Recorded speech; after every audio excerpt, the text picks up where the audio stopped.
Bonjour à tous, c'est Isabelle, bienvenue sur ma chaîne. On se retrouve aujourd'hui pour le point livresque du mois de juillet. Je vais vous laisser au mois de juin avec, il me semble, 5 livres lus sur les 25 du challenge Paye ton slip. Je vous disais que c'était plutôt mal engagé et j'espérais lire un petit peu plus au mois de juillet. Je n'ai pas lu 5 livres, ni 6, ni 7, ni 8, ni 9, ni 10, mais 11 livres. Ce qui fait qu'aujourd'hui, je vais parler de 11 bouquins. Je vais essayer d'aller vite, parce que je viens de commencer, ça fait peut-être même pas une minute, je suis déjà en dégoulinance. Donc, on va commencer tout de suite. Je vous laissais la dernière fois et je vous disais que j'avais commencé 4 canailles de Christophe Gavin et j'en perds un petit dessin de ma fille qui me servait de marque-page. Et je vous disais que je savais pas trop en fait si j'allais le continuer ou pas. J'étais arrivée quand même, j'avais bien avancé dans le bouquin, j'étais presque arrivée à la moitié il me semble. Ça m'embêtait de ne pas le continuer, donc je me suis forcée.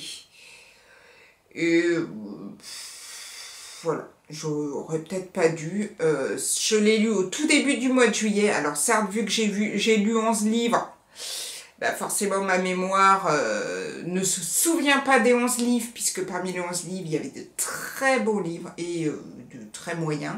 On est avec Henri Saint-Donat, c'est un ancien du 36 quai des Orfèvres qui a été muté à Marseille et il va se retrouver face à ce qu'on appelle barbecue, une femme qui est morte dans sa voiture brûlée.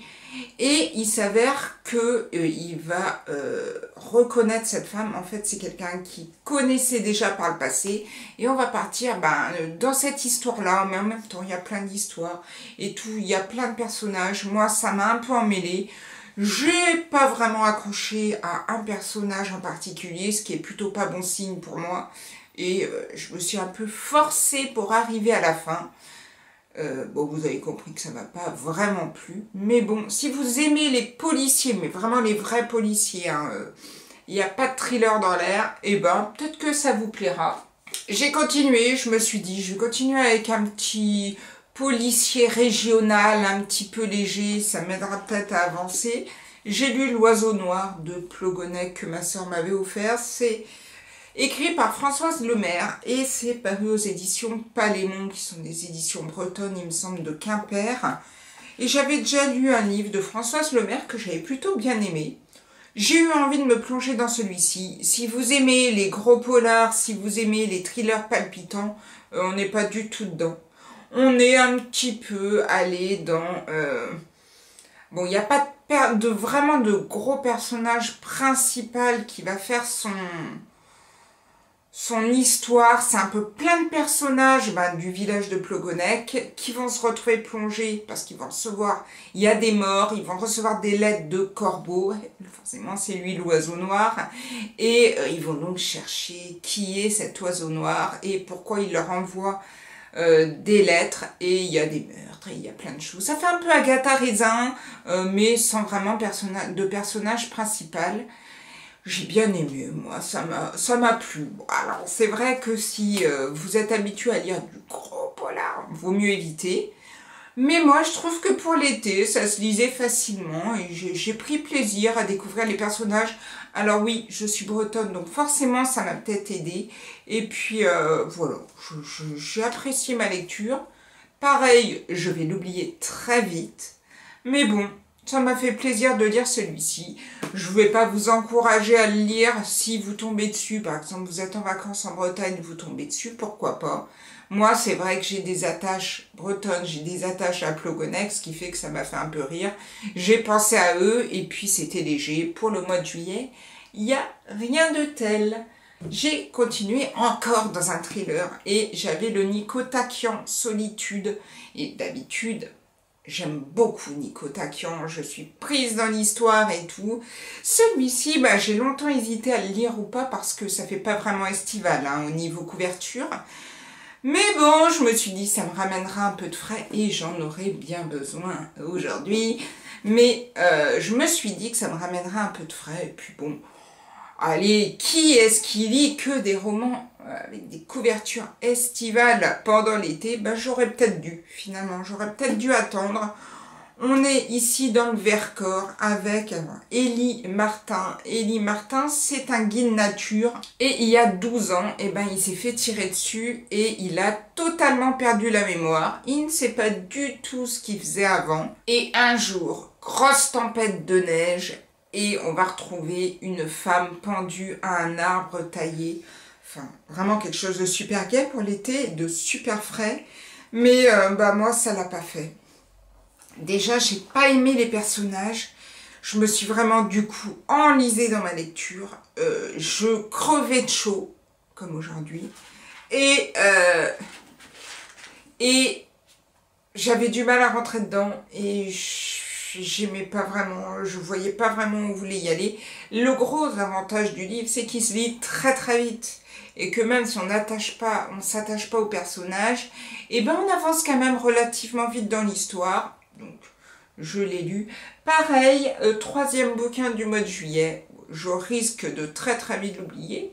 Mais bon, si vous l'avez lu, n'hésitez pas vous à me dire ce que vous en avez pensé. On est loin des autres romans de Nico Takian. Moi, c'est vrai que j'avais bien aimé L'Avalanche Hôtel. Je sais qu'il y a beaucoup de personnes qui n'avaient pas aimé. Moi, celui-ci m'avait beaucoup plu. Bah, celui-ci, un petit peu moins.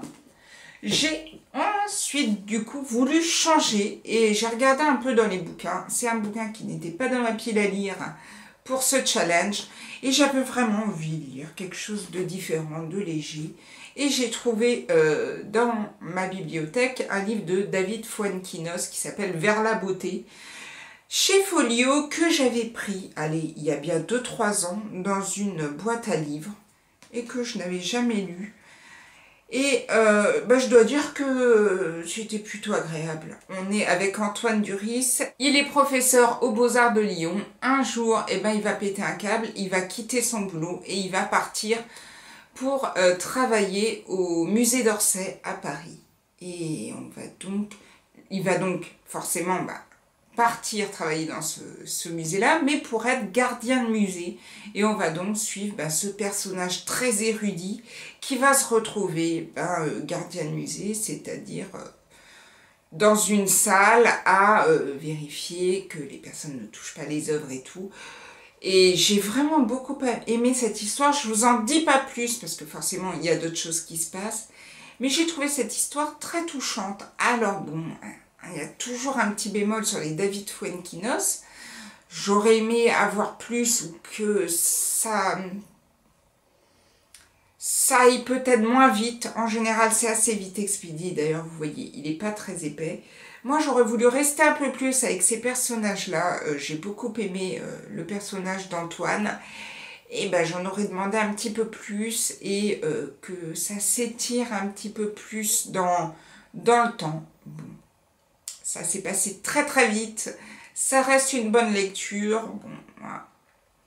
Il m'a manqué un petit peu, pour une fois, il m'a manqué un petit peu plus de longueur. Pas de longueur dans le texte, mais un peu plus de longueur d'histoire. Et voilà. J'en dirai pas plus que si je vous dis l'autre chose, vous allez savoir ce qui va se passer dans le bouquin. Donc voilà, j'en aurais voulu un petit peu plus, mais ça reste un livre très très agréable et j'ai travaillé à Paris comme responsable des agents de surveillance. Ça m'a fait un petit peu plaisir de lire ce genre de livre. J'ai continué, je vais assez vite parce que sinon je vais rester une demi-heure et je vais rôtir. Une Isabelle rôtit, voilà, surtout que je dois aller faire les courses après. Je dois descendre avec ma voiture sans clim. Je pense que je finis pas la journée. En tout cas, j'ai lu Le Serpent majuscule de Pierre Lemaitre, paru aux éditions Albin Michel, avec cette couverture qui me plaît pas du tout et ce dalmatien. Et je me disais, mais pourquoi est-ce qu'il y a un dalmatien sur cette couverture? Ce dalmatien, je vous le présente, on est entre nous, c'est Ludo. Ludo, c'est le chien de Mathilde. Et Mathilde, eh ben, elle est là pour comme tueuse à gages et elle va donc tuer comme ça des personnes qu'on lui indique. Et elle fait plutôt un travail soigné. Elle est plutôt très très très exigeante dans son travail, vraiment très rodée.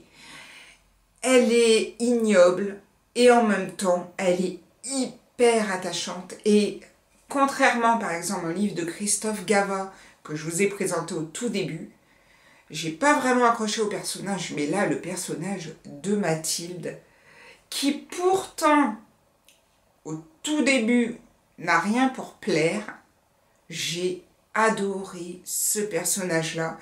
Tout comme j'avais beaucoup aimé, et j'ai pensé, même si on n'est pas du tout dans le même style, à Mamie Luguerre de Benoît Philippon, que j'avais aussi adoré. C'est ces personnages un peu hauts en couleur, ignobles, mais qu'on aime quand même. Et là, Mathilde, j'ai adoré.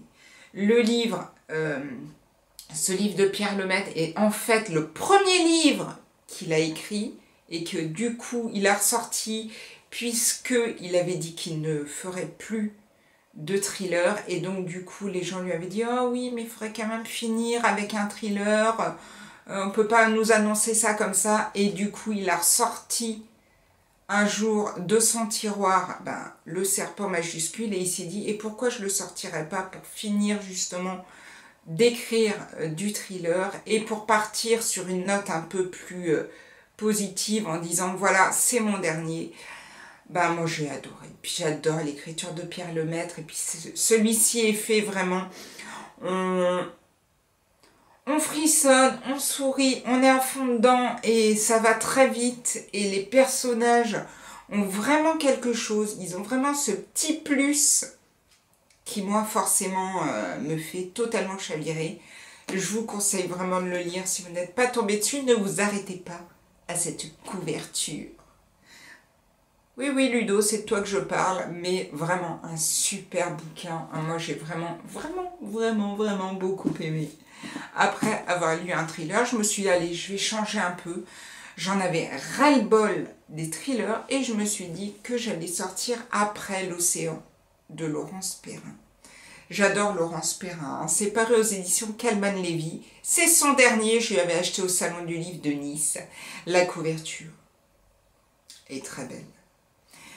Et on est là avec cette jeune femme qui s'appelle Leta Alister. Et Leta Alister vit avec toute sa famille. Ils ont une grande boulangerie, pâtisserie, traiteur, tout ça en Angleterre. Un jour, un type va leur dire « Mais pourquoi vous ne traversez pas l'Atlantique pour aller à New York? Vous feriez fortune. » Ils vendent tout. Ils montent sur le Titanic. Sauf que sur toute la famille, seul Leta et sa petite sœur vont arriver à New York, et on va donc suivre la vie de Leta. Comment elle va s'en sortir suite au naufrage de ce bateau, comment elle va sortir sa petite sœur Molly de ce naufrage-là, et comment elle va l'aider à se reconstruire. Et j'ai adoré. Ah, voilà.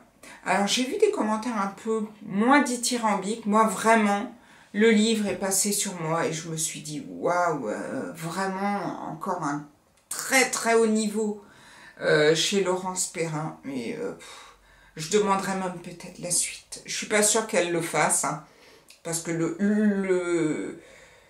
le livre pourrait très bien s'arrêter là, mais je sais pas. Moi j'aimerais bien en savoir un petit peu plus sur ces personnages que j'ai beaucoup aimés.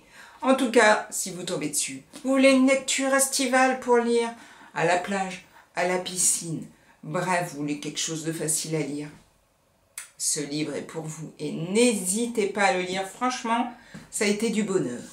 Et ensuite, j'étais tellement conquise par le livre de Laurence Perrin que je me suis dit, allez, je le sors. J'avais 2 livres dans ma pile à lire pour le challenge, 2 livres dont tout le monde parle et que je n'ai toujours pas lu, et je me suis dit, allez, j'en sors un des 2.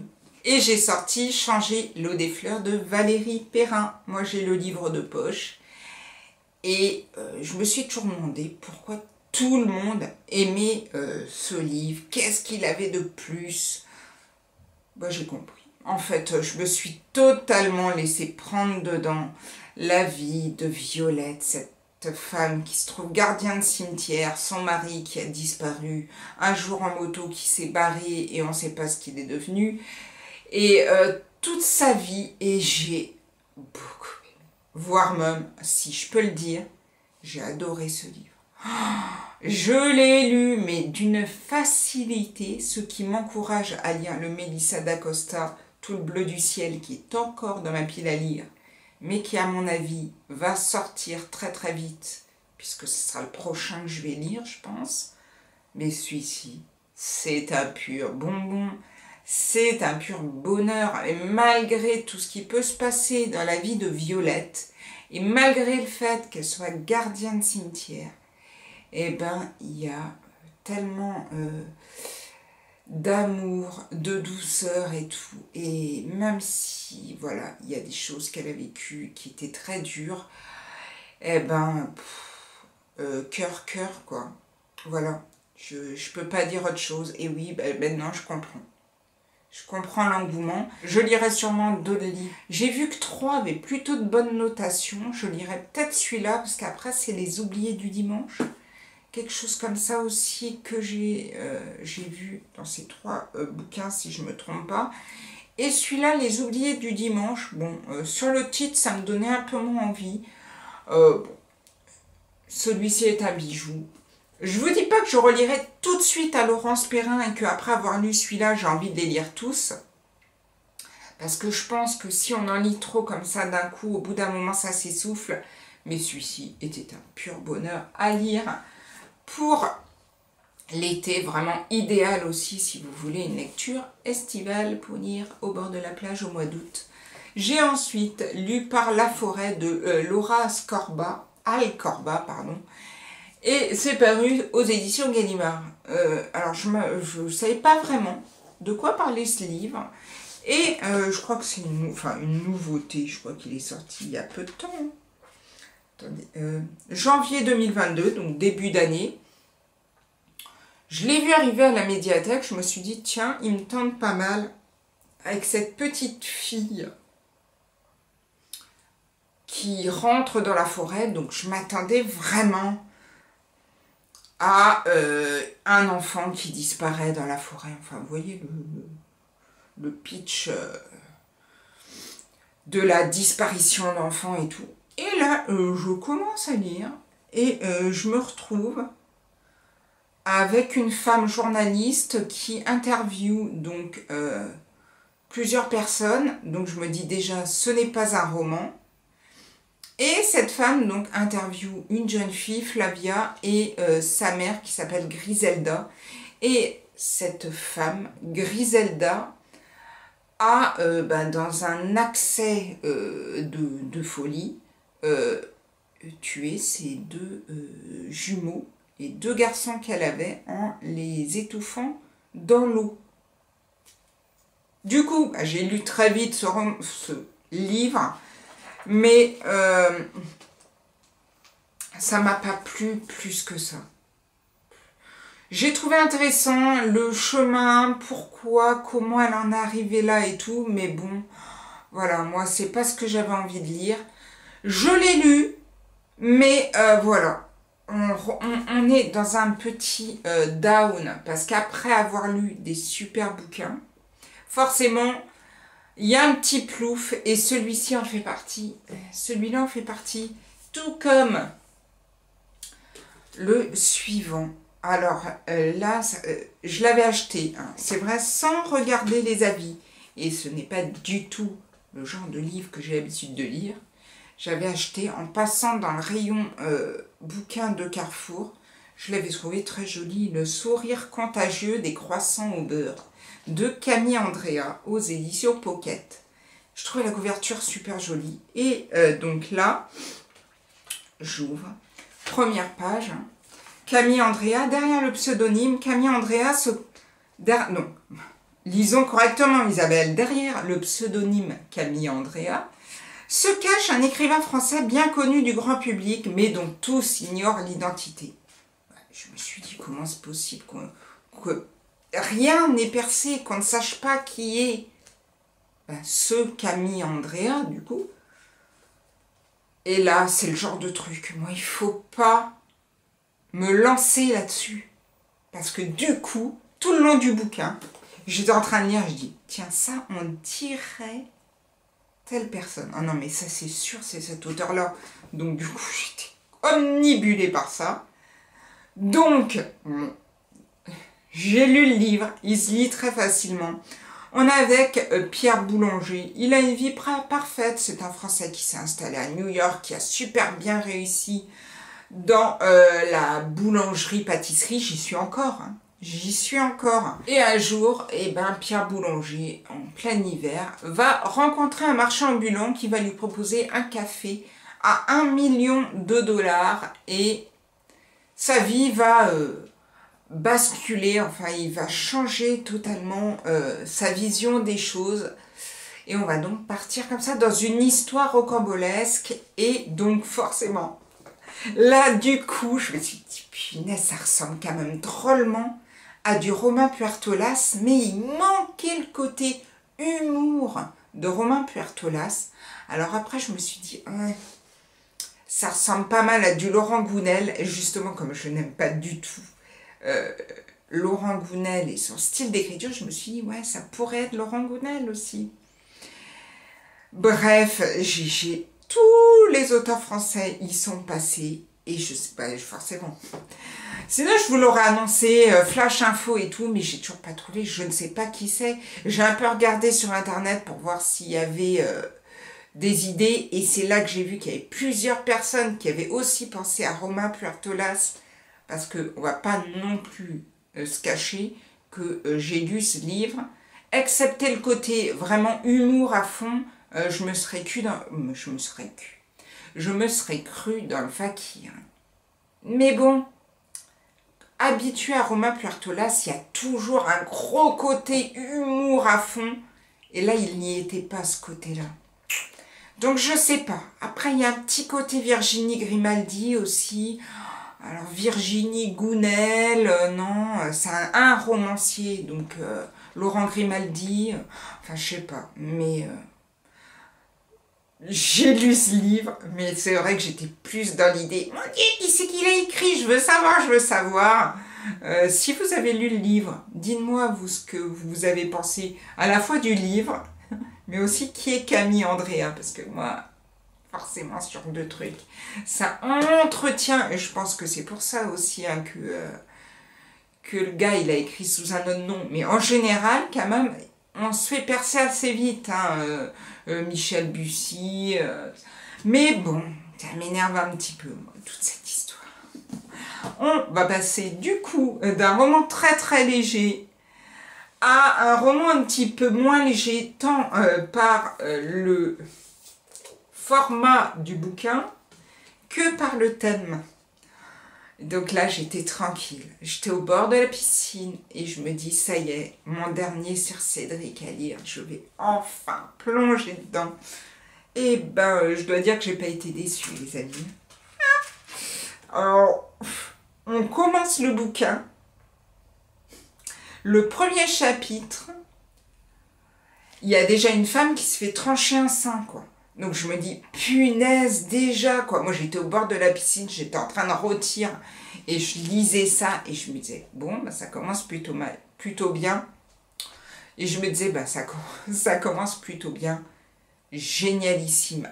Je ne sais même pas si c'est pas un de mes préférés. Ça m'a fait penser Avec tes yeux, et j'étais dedans, et je voulais savoir, et les personnages sont géniaux, et à chaque fois on se dit c'est lui, non c'est lui, non c'est peut-être lui, mais on est donc au tout début de ce livre avec un jeu qui se met en place, un jeu bah, forcément malsain, hein, qui s'appelle La Saignée. Et moi, bah, dès le début, j'ai pensé à Squid Game, cette série là sur Netflix. Ce jeu un peu malsain où il y a des gens qui regardent. Vous voyez, c'était un peu ce côté-là qui m'avait fait penser. Et où il disait, fais-leur faire ci, fais-leur faire ça, et fais-lui ça, et je te regarde, c'est malsain, mais je m'en fous. Et on est donc tout à fait avec ces personnages. Il y a des voyeurs, il y a des seigneurs, mais S-A-I, pas S-E-I. Et il y a comme ça bah, des types qui lui disent, tranche-lui le sein. Et donc, clac, le type, il exécute. Et on va donc partir dans ce jeu-là. Et on va se retrouver avec d'autres personnages. Avec le personnage d'Estelle. Estelle qui a été écartée de la police parce qu'elle a fait une bavure et elle a tué une femme qu'elle n'aurait pas dû tuer. Enfin bref, sa vie est en miettes. Sa vie amoureuse est en miettes aussi. Rien ne va pour Estelle. Elle fait souvent pas vraiment les bons choix non plus pour essayer de s'en sortir. Et elle va se retrouver un jour prise comme garde du corps d'un célèbre écrivain, mais qui n'est pas non plus adulé par tout le monde. Et on va donc partir dans cette histoire de saignée, dans cette histoire de la vie d'Estelle, comment est-ce qu'elle va s'en sortir. Parallèlement à ça, on a aussi Quentin Falconier, qui lui est un mec qui s'y connaît à fond sur tout ce qui est internet, comment déjouer, bah forcément vous doutez bien qu'il va essayer un petit peu de trouver ce jeu, de trouver ce rapport, comment s'en sortir et qui sont les gens qui sont derrière, enfin bref. Voyez un petit peu le pitch et c'est horriblement, mais quand je dis horriblement, c'est-à-dire que ouais, vraiment, on n'est pas épargné du tout. Hein. Là, si vous vouliez un roman à lire pour l'été très léger, on va attendre celui-ci pour l'automne, l'hiver, mais alors moi j'ai adoré. Puis j'avais tellement envie de le lire que...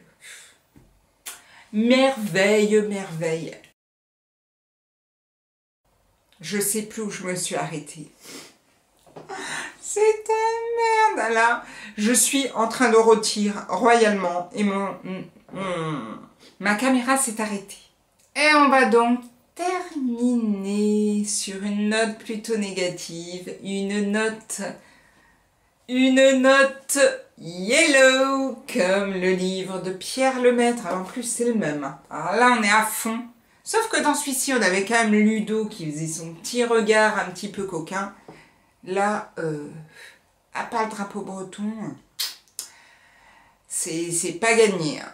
Et c'est pas gagné dans tous les sens du terme. C'est-à-dire que la couverture n'est pas franchement, n'est pas même carrément réussie, mais que le bouquin était plutôt moyen. Très déçu, puisque j'aime beaucoup Jean-Luc Quatalem, mais là, voilà, je me suis retrouvée un petit peu déçue. On est ici, eh ben, avec un galeriste parisien, un petit peu en perte de vitesse, qui est un peu au bord de la faillite, on va carrément le dire, et il va rencontrer deux frères bretons qui veulent lui vendre un Gauguin. Mais un Gauguin un peu spécial, puisque ce Gauguin-là représente donc une personne qui a recueilli Gauguin quand il était à Pont-Aven, et cette femme a été représentée comme le tableau de Gustave Courbet, L'origine du monde. Donc je ne vous montrerai pas le tableau, mais sachez que c'est le tableau où les jambes de femmes sont très écartées et qu'on voit donc tout l'environnement interjambier qui peut y avoir. C'est L'origine du monde. À taper sur Google si vous voulez une petite photo pour vous faire une idée. Bref, Gauguin aurait donc reproduit un tableau un petit peu comme L'origine du monde de Gustave Courbet. Et donc ces deux frères veulent lui vendre le tableau. Vous vous doutez bien qu'après on va partir dans n'importe quoi. Des embrouilles, des personnes qui vont essayer de voler le tableau, enfin bon. Un bordel pas possible. Et voilà, le livre se termine. Je ne vais pas vous en dire plus puisque je ne veux pas vous raconter l'histoire. On ne sait jamais. Si je vous ai donné envie de le lire, ça serait quand même dommage de vous raconter l'histoire. En tout cas, moi, ça l'a pas vraiment fait. Vous avez compris, hein, j'ai pas vraiment été emballée par cette histoire. Jabadao, c'est une danse. C'est une danse bretonne et donc on doit être pris comme ça. Je pense que le titre, c'était qu'on était pris dans cette danse et qu'on se retrouvait comme ça. J'en fais mon interprétation personnelle. J'en ai fichtrement aucune idée. Mais voilà à peu près ce que j'ai pensé de ce livre. Tout comme la couverture. Voilà. Ça m'a pas interpellée au plus haut point. Et j'en ai fini avec les 11 bouquins que j'ai lus. En espérant vous avoir donné envie d'en lire quelques-uns, comme le Sir Cédric, ou le livre de Laurence Perrin, celui de Valérie Perrin, je pense que beaucoup l'ont lu, donc je ne me fais pas trop d'illusions. Et pour les autres, faites-vous votre opinion. Si vous avez lu certains des livres que je vous ai présentés, dites-moi ce que vous en avez pensé. Si vous ne les avez pas lus, il vous reste encore un mois pour au moins les super lectures d'été dont je vous ai parlé. Moi, je vais continuer. On noie bien les petits chats. Je suis presque à la fin. Et ensuite, je vais entamer, je pense, le Mélissa d'Acosta. En tout cas, sur cette fin de vidéo très dégoulinante, je vous souhaite à tous un très bon mois d'août. Moi, je pars dans 15 jours en vacances. Et en tout cas, je vous souhaite plein de bonnes lectures. On se retrouve à la fin du mois d'août en espérant avoir lu. Avoir lu 11, les 9 livres qui me restent à lire, en sachant que j'en ai presque fini un, donc on va pouvoir dire les 8 livres. 8 livres en un mois, ça devrait être possible. On y croit en tout cas. Je vous souhaite de bonnes lectures, de bonnes vacances, et je vous dis à la fin août pour une prochaine vidéo point lecture. Ciao, ciao!